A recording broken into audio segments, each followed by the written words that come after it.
BNP যদি বিজয়ী হয়, ধানের শেষ বিজয়ী হয়, প্রত্যেকটা মসজিদের ইমাম, মুয়াজ্জিন, কারি, মুহাদ্দিস যারা আছেন, ওলামায়ে কেরাম, তাদেরকে রাষ্ট্রের পক্ষ থেকে প্রতি মাসে একটা সম্মানী ভাতা দেওয়া হবে তাদেরকে। অতএব এই ভাতা শুধু শুধু আমাদের ওলামায়ে কেরাম পাবেন তা নয়, হিন্দু ধর্ম, বৌদ্ধ ধর্ম, খ্রিস্টান ধর্মের যারা পুরোহিত আছেন, মন্দিরের পুরোহিত, তারাও পাবেন। আমরা মুসলমানরা দুইটা ঈদ করি, আমরা দুইটা ঈদ উৎসব আছে, কোরবানি ঈদ, রোজার ঈদ। এই মাসিক ভাতার পাশাপাশি দুইটা ঈদেও তারা বোনাস পাবে।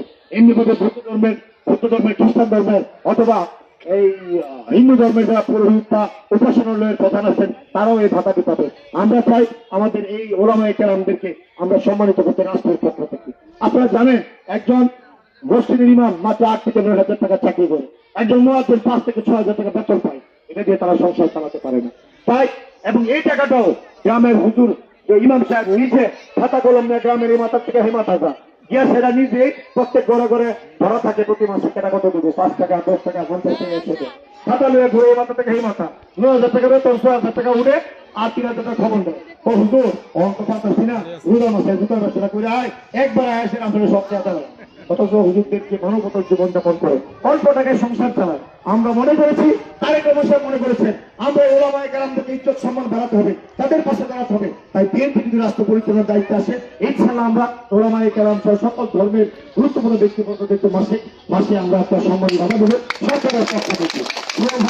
তাই ওলামায়ে কেরামদের কাছে অনুরোধ, অনেকে অনেক কথা বলবে, অনেকে অনেক ব্যস্তের টিকিট দিয়েছে, অনেক নানান কথাবার্তা বলবে, আমরা ওই কথা বিশ্বাসী না। ধর্ম আমাদের অন্তরে, এটা রাজনীতিতে কোনো সম্পর্ক নাই।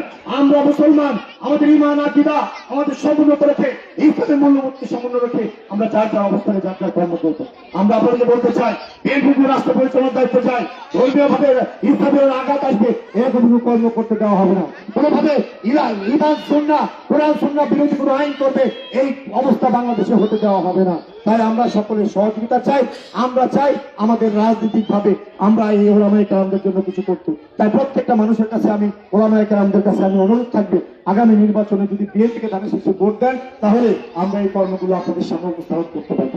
অনেক কৃষক বাইরে এখানে আছে, বাংলাদেশ কৃষি প্রধান দেশ। এই কৃষি প্রধান দেশে কৃষকদেরকে আমরা দুর্বল রেখে অর্থনৈতিক ভাবে খাদ্যের স্বয়ংসম্পূর্ণ আমরা হতে পারবো না। কৃষকদেরকে যদি আমরা সাপোর্ট দিই, সহযোগিতা করি, তাহলে প্রত্যেকটা কৃষক যদি ঠিক মতো তারা ফসল ফলাতে পারে, আমরা আমাদের নিজস্ব এই খাদ্যের পরিমাণ আমাদের পূরণ করে বিদেশে আমরা রপ্তানি করতে পারবো। তাই কৃষকদের পাশে আমরা দাঁড়াতে চাই। কৃষক ভাইরা একটানি ক্ষেত ফলাতে যে টাকা খরচ হয়, সেই টাকা দিয়ে এই ফসল বিক্রি করে এই খরচ কিন্তু অনেক ক্ষেত্রে উঠে। তাই আমরা চাই আগামী দিনে কৃষকদেরকে ন্যায্য মূল্যে সার, বীজ, কীটনাশক দিতে চাই।